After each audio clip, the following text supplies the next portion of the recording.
Vincent Peillon est notre invité ce matin. Bonjour. Bonjour Jean-Jacques Bourdin. Merci d'être avec nous, Vincent Peillon. L'actualité internationale, pour commencer, avec ce qui s'est passé en Turquie, cet attentat.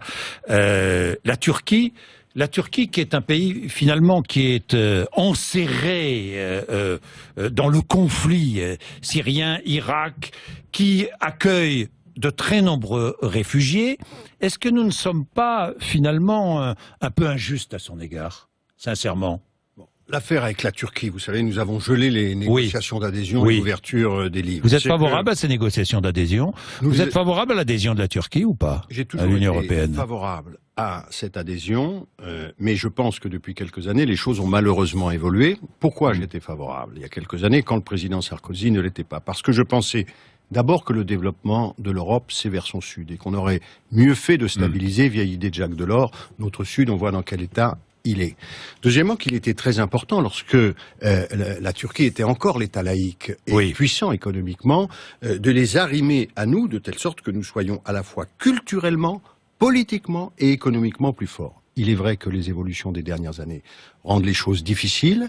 Vous savez que, par exemple, la rapporteure des négociations d'adhésion, Madame Piri, a été considérée comme persona non grata par Erdogan et par les autorités actuelles. Mais il faut à tout prix maintenir le dialogue avec la Turquie. C'est un acteur éminent dans une zone qui est meurtrie. Et la Turquie qui accueille les réfugiés que nous n'accueillons plus. C'est encore plus compliqué que ça, c'est que l'accord, comme chacun le reproche en France à Madame Merkel, a été passé par l'Allemagne, comme vous le savez, sans que nous soyons véritablement impliqués. C'est évidemment un accord difficile, mais le pire est avant. Le pire est que l'Europe a été incapable de gérer ensemble, elle l'est toujours, la question des réfugiés. Que nous-mêmes d'ailleurs, qui nous sommes engagés à 30 000 accueils, nous n'y sommes pas. Et nous voyons que là, il y a une épreuve pour l'Europe, il y en a d'autres, qui fait qu'il faut bien comprendre que dans l'année qui est celle qui s'ouvre, 2017, la question de l'orientation européenne et de la relance européenne est fondamentale. Nous sommes en train de danser au bord d'un précipice. L'Europe se défait. L'Europe se défait. Le Brexit, ça n'est pas une blague. La montée des nationalismes, ça n'est pas une blague. L'absence de croissance, ça n'est pas une blague. Et si ça se défait? J'irai plus loin.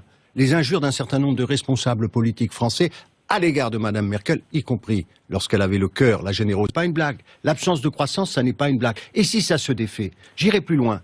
Les injures d'un certain nombre de responsables politiques français à l'égard de Madame Merkel, y compris lorsqu'elle avait le cœur, la générosité de défendre nos valeurs communes. Vous pensez à Manuel Valls? Je pense à personne en particulier. Si, vous pensez à Manuel Valls. Ne me dites pas le contraire, Vincent Peillon. Il y a eu plusieurs ouvrages. La déclaration faite par Manuel Valls à Berlin. Il y a eu plusieurs ouvrages et énormément de papiers pour, quand on connaît notre histoire, sur quoi s'est construite l'Europe? Sur des guerres meurtrières, en particulier 70, 14, 39, 45, entre les Allemands et nous. Nous sommes en train de défaire le bien le plus précieux qui était le nôtre, c'est-à-dire cette unité, cette paix. Nous sommes, il faut prendre les choses sérieuses. On redécouvre au sud et à l'est que l'histoire est tragique. La guerre en Ukraine, la Crimée annexée, Alep, mais aussi on pourrait parler d'autres pays autour qui sont en grande difficulté. Est-ce que nous avons été épargnés dans l'histoire? Non. Pourquoi? Parce que des hommes de bonne volonté ont été capables de dépasser leur nationalisme le plus étroit. Nous sommes en train d'y revenir. Donc je dis, l'Europe est en danger, c'est ce que vous dites, l'Europe est en danger. Je dis qu'il faut un sursaut européen et c'est ce que je proposerai dans cette élection présidentielle. Aucun responsable français aujourd'hui n'est capable de dire « nous nous en sortirons qu'à une condition, relancer le couple franco-allemand ». Il y a des élections aussi Comment est-ce qu'on relance le couple franco-allemand, Vincent Peillon, concrètement? En sortant de la politique triplement perdante que nous menons gauche et droite confondues depuis des années. Nous n'avons pas la confiance de l'Allemagne parce que nous ne respectons pas les stratégies de finances publiques.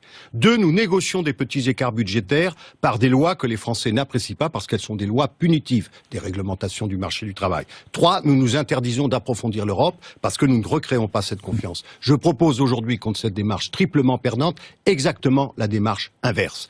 Ma première visite, si je suis président de la République, ce sera vers les Allemands pour leur dire la chose suivante. Je suis le seul qui vais proposer dans cette élection présidentielle, Monsieur Fillon ne le fait pas, une stratégie de finances publiques qui respectera à horizon 2022 1,5 point de déficit. Parce que les déficits, c'est nos enfants qui les paieront de toute manière. Ils nous empêchent d'investir. 1,5 point de déficit en 2022. Donc de 3 à 1,5. Mais comment ferez-vous?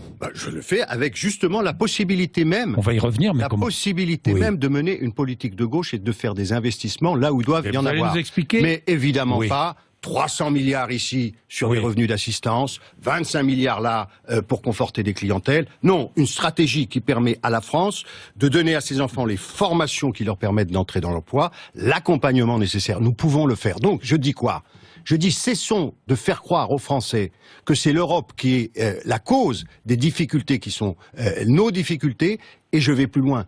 On peut respecter notre stratégie européenne, retrouver la confiance des Allemands et négocier en contrepartie ce que j'appelle un New Deal européen. On a un plan Juncker à 350 milliards, on peut le monter à 1000 milliards. Nous avons 1000 milliards d'investissements, donc fléchés dans toute l'Europe, fléchés, en particulier pour les grands défis de l'avenir, la transition énergétique, la formation, on le voit, notre garantie jeunesse qui marche, elle est financée par des fonds européens, et bien entendu, les grands plans dont nous avons besoin sur le numérique, sur les infrastructures. Il faut des investissements pour relancer la croissance. Nous ne serons pas capables de les faire seuls en France. Donc il faut négocier ce plan, négocier un budget européen, négocier un approfondissement démocratique. Mais la contrepartie, c'est que notre parole a de la valeur et du crédit, et donc que nous respectons, et nous, c'est d'ailleurs pas seulement l'Allemagne, les Pays-Bas et d'autres attendent de la France qu'elle respecte ses engagements. Vincent Peillon, dernier mot. On va reparler d'Europe tout au long de cet entretien, mais la Syrie, le Proche-Orient, l'Europe ne se fait entendre que sur le terrain humanitaire. Vous avez fait le même constat que moi, j'en suis absolument persuadé, même avant moi. Que sur le terrain humanitaire. Où est-elle, l'Europe ? Vous savez, le problème, c'est que malheureusement... C'est Poutine qui a pris la main. Où est-on ? Nous avions raison. Sans doute traumatisé par l'affaire irakienne, Barack Obama a fait un mauvais choix qui n'était pas celui de la France. Il fallait aller en Syrie.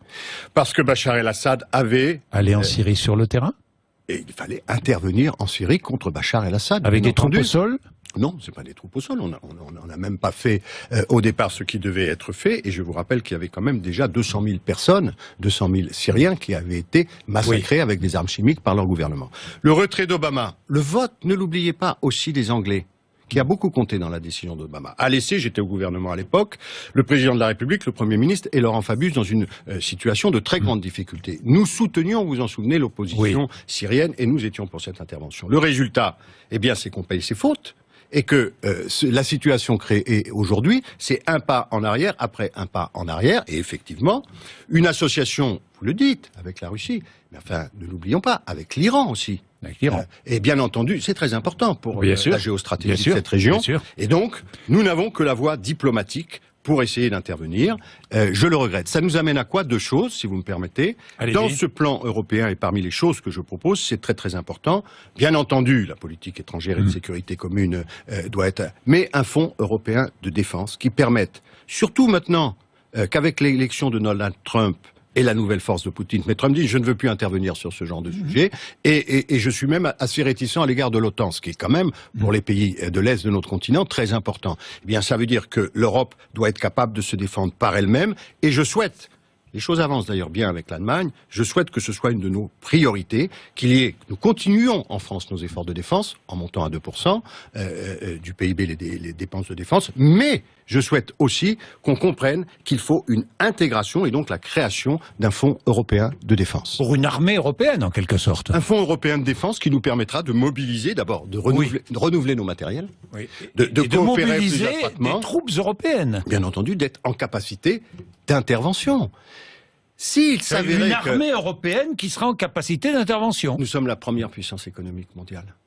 Et nous ne pouvons pas jouer notre voix, nous sommes ensemble au G20. Et nous ne pouvons pas faire entendre notre voix dans un monde qui est de plus en plus instable. Car moi, je veux dire à ceux qui nous écoutent que, bien entendu, on peut considérer que l'élection présidentielle, c'est la cour de récréation, c'est la hotte du Père Noël et faire des... Mais la réalité de la situation, c'est qu'elle a changé. Elle a changé dans le monde, qui est beaucoup plus instable. Nous sommes menacés par ces instabilités et nous avons donc besoin d'avoir une réponse forte. Réponse française, j'y crois, mais réponse européenne. Vincent Peillon, vous êtes candidat à la primaire d'un parti qui est un peu en voie d'extinction. Qui gouverne la France. Oui, pour l'instant. Oui, 22-29 janvier, Vincent Peillon. Campagne très courte, 3 semaines de campagne. Je vois que vous êtes parti ce matin pour ces 3 semaines d'une manière très dynamique. Je voudrais, demain vous proposerez votre projet, je voudrais revenir sur quelques grands axes de votre programme, de votre projet. Pas de revenu universel. Là, vous n'en voulez pas. Vous dites bouclier fiscal pour les plus modestes. C'est-à-dire, explication. D'abord, première chose. Moi, je crois à la dignité que nous pouvons avoir par le travail et la dignité dans le travail. Dignité par le travail, il faut avoir connu le chômage. L'exclusion sociale, moi je veux une solidarité qui inclut, pas qui exclut. Je te donne de l'argent, tu restes chez toi et je me sens quitte. C'est ça le revenu minimum d'existence. Vous y êtes opposé. Mais d'abord, non, parce que je veux pas en faire qu'une histoire d'argent. Comprenez bien. C'est impraticable, c'est 300 milliards, c'est-à-dire c'est 15 fois ce qu'on donne aujourd'hui pour les minima sociaux. Donc ça n'a déjà aucun sens du point de vue financier. Mais avant, je veux dire à ceux qui nous écoutent, ce qui est bon, ce qui est important, c'est de pouvoir se construire soi-même, s'insérer socialement, avoir des échanges avec les autres, par le travail. C'est la dignité. Et il y a des travaux qui sont plus dégradants. Donc il faut faire deux choses. Permettre à chacun d'aller dans le travail, et tout l'argent qu'on a, on doit le mettre là. Et deuxièmement, quand même faire que dans ces travaux, il y ait de la dignité. Alors pourquoi je vous dis ça? Il y a deux choses qui marchent en France. Vous savez, une de mes plus grandes satisfactions, je parle jamais des trains qui arrivent à l'heure, c'est d'avoir fait passer le nombre de décrocheurs par les dispositifs qu'on a mis en place et qui étaient dans la continuité de ce qu'avait fait la droite. Vous voyez, je le reconnais. De 140 000 quand j'étais arrivé au ministère, à 110 000 quand je suis parti, et 95 000 avec Najat Vallaud. C'est 45 000 gosses qui sont sortis de l'isolement chez eux. Mais attendez, comment on a fait? Comment on a fait? On a fait en les accompagnant, en mettant des moyens. C'est individuel. Aujourd'hui, il y a un dispositif qui marche, qu'il va falloir étendre. C'est la garantie jeune. Je parlais avec les présidents des missions locales qui les accompagnent, qui me disaient, enfin, on a un dispositif, on donne 430 € d'un côté, mais de l'autre côté, on accompagne le jeune dans l'emploi. Et on a des résultats. Il se lève le matin, il s'habille, il retrouve le goût de vivre. Mais qu'est-ce qu'on veut faire? Donner de l'argent, et en plus, dans l'idée du revenu minimum d'existence, qui est une vieille idée libérale, c'est l'idée je suis quitte socialement. Tu as ton argent et je ne fais plus rien pour toi. Je suis fondamentalement, philosophiquement opposé à ça, en dehors du fait que c'est impraticable. Bien. Alors le bouclier fiscal. Oui. Alors expliquez-moi. C'est très simple. Vous savez, les Français ont payé beaucoup d'impôts ces dernières années. Dans les 3 dernières années du quinquennat, on a baissé l'impôt sur le revenu pour les plus modestes, ce qui fait qu'en 2017 d'ailleurs, pour disons un couple qui serait à 30 000 €, il payait un peu moins d'impôt sur le revenu qu'il ne le payait en 2012. Mais dans le même temps, les taxes locales, on le sait tous, on les paye, ont considérablement augmenté. Sur 10 ans, les taxes qui ne sont pas liées aux revenus, taxes écologiques, c'est 70% d'augmentation. Vous vous souvenez qu'on avait fait, la droite, un bouclier fiscal pour ceux qui gagnent le plus, en disant on ne peut pas prendre sur les... Mais on ne l'a pas fait pour les plus pauvres dans ce pays, c'est très étrange. Donc moi je propose l'instauration d'un bouclier fiscal pour les plus modestes, dont je vous réserve, parce qu'on m'a demandé souvent comment on le fait, c'est très simple. Les couples dont le revenu fiscal par part sera de 1 600 € par mois ne pourront pas se voir prélever plus de 20% de leur revenu par la taxe d'habitation. Aujourd'hui, quelqu'un qui est au taxe d'habitation limitée à 20%. 20% des revenus qui sont par part fiscale à 1 600 €. Ça concerne 15 millions de foyers fiscaux en France. Ce sera des chiffres évidemment différents selon les foyers fiscaux, mais c'est redonner de l'argent à des gens qui se sont trouvés en très grande difficulté. Il y a une augmentation du pouvoir d'achat. Et redonner du pouvoir d'achat. C'est une mesure de justice parce que ça concerne des gens. Je vais vous donner un exemple. C'est anti-redistributif. Quelqu'un qui est au SMIC aujourd'hui paye 40%, un peu plus, de son revenu mensuel pour sa taxe d'habitation. Quelqu'un qui est à 3 000 € est à 30%. Et alors plus vous montez dans les revenus, plus évidemment votre taxe d'habitation coûte moins cher par rapport à vos revenus. Donc elle est anti-redistributive. Donc il faut là-dessus permettre à certains qui ne peuvent plus là de pouvoir payer ces taxes. Et donc je mettrai un montant maximum de 20% pour ceux qui sont à 1 600 par part fiscale. Impôt sur les sociétés, notamment les PME, vous baissez cet impôt ? Là, il y a quelque chose on va passer à 28%. Qu'est-ce qui s'est passé? On a fait 40 milliards, vous le savez, d'aide aux entreprises. Exactement. 30 milliards, c'est du fiscal. Si vous faites CICE plus les baisses de cotisations et pacte de stabilité, et 10 milliards, c'est cotisations. Mais on n'a pas demandé de contrepartie. Moi, je crois qu'il faut garder ça, donc je ne vais pas revenir là-dessus. Mais il faut dire aux entreprises, en contrepartie, la France, elle souffre de quoi? On parlait à l'instant du revenu minimum d'existence. Vous savez de quoi elle souffre, la France? Du défaut de qualification, défaut d'encadrement, défaut de passage au numérique. Donc il faut dire aux entreprises, on vous garde, c'est un crédit d'impôt, donc tous les ans on peut le réviser. On vous le garde, mais en contrepartie, vous négociez de la formation pour vous employer, vous avancez sur le numérique, vous, etc. Et là-dedans, Il y a une chose qui ne va pas du tout, que chacun sait. Aujourd'hui, les petites entreprises payent plus d'impôts que les grandes entreprises. Exactement. La moyenne est de 10% pour les grandes entreprises, 33% pour les PME-PMI. Oui. Il y a une mesure du gouvernement dont on n'a pas assez parlé qui est bonne. Pour les entreprises dont le chiffre d'affaires va jusqu'à 50 millions, c'est 15% aujourd'hui sur les 38 000 premiers euros de bénéfices. Oui. Je la montrerai à 100 000 euros. Oui. C'est un coût de 2 milliards, mais ça permettra à nos petits entrepreneurs, aux petites entreprises, d'être plus agiles. 15% d'impôt sur les sociétés jusqu'à sur les 100 000 premiers euros gagnés. Au lieu des 38 000. Mais j'accompagnerai ça aussi de deux choses qui sont très importantes pour les petites entreprises. La défense de la propriété intellectuelle. Elles sont très attaquées, elles n'ont pas les moyens de défendre leur propriété intellectuelle, et y compris le passage d'un brevet qui, quand on le déposera en France, sera immédiatement européen. Ça coûte de l'argent.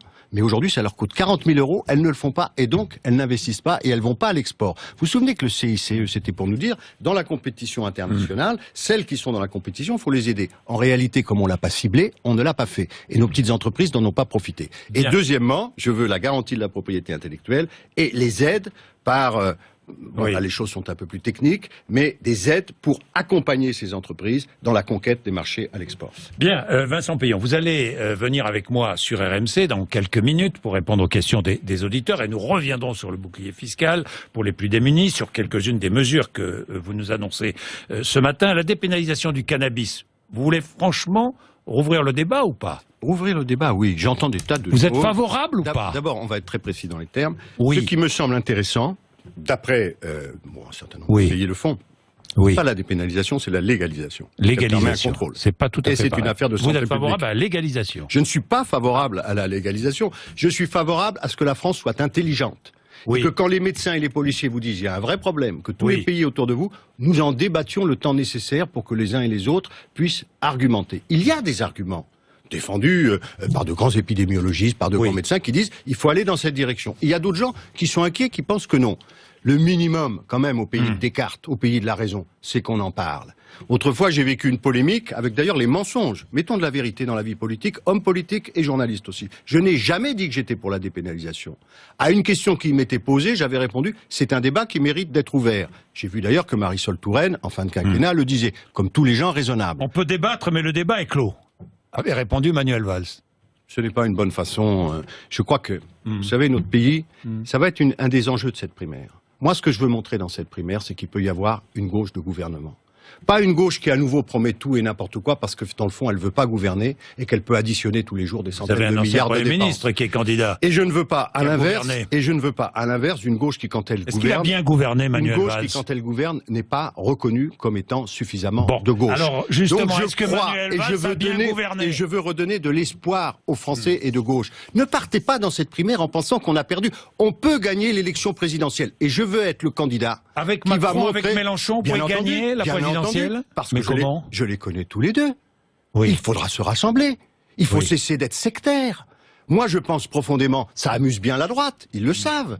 Mais enfin, est-ce que Mélenchon n'est pas un homme estimable? C'est un homme estimable. Est-ce que Macron n'est pas un homme estimable? C'est un homme estimable. Il est resté plus longtemps que moi au gouvernement. Donc quand je vois mes camarades dire du mal de lui, c'est en fait d'eux-mêmes qu'ils disent du mal. Moi, je veux une élection de respect et d'intelligence à l'égard de tous les Français.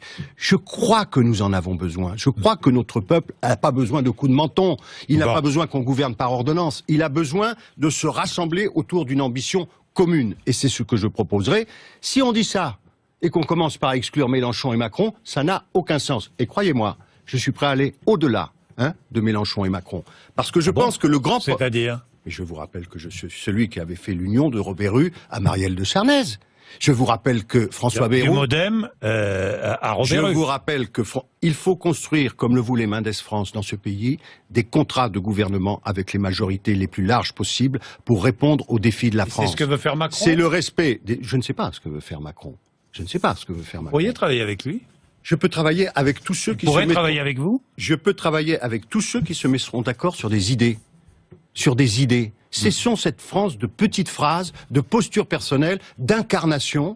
Est-ce que nous pouvons être un pays qui résout ces problèmes? Je vous demande, est-ce que Manuel Valls a bien gouverné? Manuel Valls, on évoquait la garantie jeunesse à l'instant. C'est une très belle réforme. Elle a été faite à la fin du quinquennat. Est-ce qu'il a bien gouverné? Il y a eu des difficultés. vous le savez. Oui. J'ai pris mes distances. Mais vous n'arrivez plus à me répondre, là. Est-ce qu'il a bien gouverné? C'est très écoutez, notre pays... c'est très difficile. Franchement, ça mériterait du temps. Vous savez, on veut tout blanc, tout noir. Moi, je suis l'homme de l'examen du droit d'inventaire. Il y a eu des bonnes choses, il y a eu des fautes lourdes de commission. Bon, eh bien, écoutez, nous allons parler de cela, entre autres, avec les auditeurs d'RMC dans quelques minutes. Et puis, j'ai quelques questions personnelles aussi à vous poser. À tout de suite, Vincent Payon. Merci à vous.